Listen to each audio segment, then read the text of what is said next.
How's it going, everyone? Joseph Mullen here with Soaring Eagle Studios, and happy Thanksgiving. This year, the Doctor Who anniversary happens to fall on Thanksgiving, so I decided, go with the Thanksgiving theme with these whatever. It doesn't matter.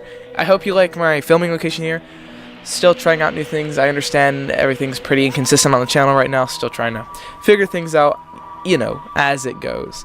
So this year, for the Doctor Who anniversary, my story of choice is The Ambassadors of Death. I know it's not as family appropriate as you would seem it would be, but trust me, with most classic Doctor Who episodes, pretty non-violent. You're not gonna get anything too crazy.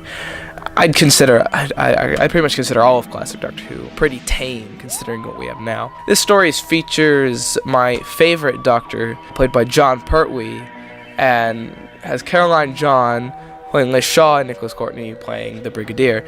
Is by far one of my favorite lineup of companions ever. I feel like the dynamic between Liz Shaw being on pretty much the same intellectual level as the Doctor, it provides some great character dynamics, especially with the Brigadier, who's pretty much the opposite of the Doctor, resorting to violence first, and the Doctor's trying to keep him from doing that and looking at things from a scientific level. This episode is 7 parts long, so it is definitely not for the faint of heart.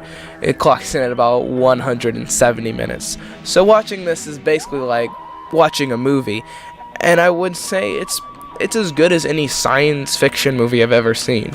The premise of the story is there's some people that go to space, and then you got aliens that come back. I understand it's kind of vague, but this is one of those episodes where you really just have to watch it without knowing what's going on. That's what I did when I watched it. I had no idea what was going to happen. Didn't even know if I was going to like the episode. And it ended up being one of my favorites. It ended up being so much one of my favorites. I ended up recreating the opening sequence. Not like the normal opening sequence. This one has a special one where you get your standard title sequence, and then it comes in, here's the episode, and you have this sort of pre-cliffhanger. It's kind of hard to explain. I'll put something up and you'll see what I mean.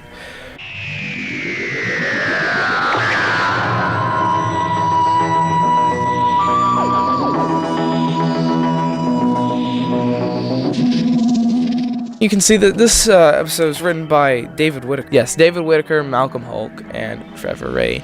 3 of the good writers. When you see David Whittaker and Malcolm Hulke on a Doctor Who episode, you know it's gonna be pretty darn good. There isn't as much to talk about this as there is a Trial of a Time Lord like last time, because it's not 4 separate things to classify it as.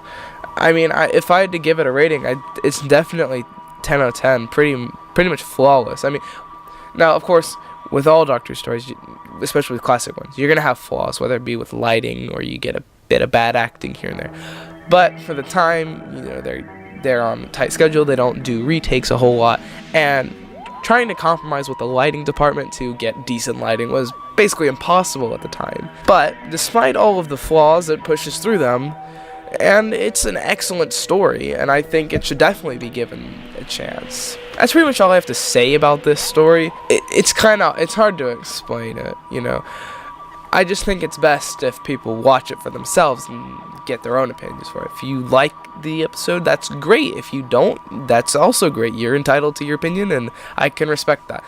I feel like the model working with the spaceships is absolutely wonderful. There's some of the best models I've seen in Doctor Who, and you don't typically see a whole lot of stuff like that. I think anytime they have the modeling department do something in Doctor Who, it's excellent. The design of the aliens, which is basically the 3 men in the spacesuits, is excellent. I feel like the fog that you see, which covers the face, can't see the alien, even boosts the creepiness factor of it by 10 times. I don't know where I was going with that sentence. So yeah, basically to wrap it up, watch this episode. It's great. If you can tell, yes, I'm still recovering. My voice is, allergy season is great. I do hope you guys like the what I have going on here. I'm still trying to work on something. Maybe I'll figure something out. Maybe not. We'll find out. We're working on this together. We're going through it. Hopefully I can make some more videos soon. I don't know. Yeah, so that's all I got. If you like the video, make sure to leave a like, and if you haven't already, subscribe to the YouTube channel and get updates by hitting that little bell there. I try to upload at least twice a month. I think I'm gonna have more this month, so. And also quick update with the audio series. The episode should be coming out maybe early December. Maybe if I'm lucky, I might be able to get out before December. That's what I'm hoping for. But right now, I'm trying to shoot for maybe December the 1st or 2nd week of December. We'll find out. Until then, see you next time.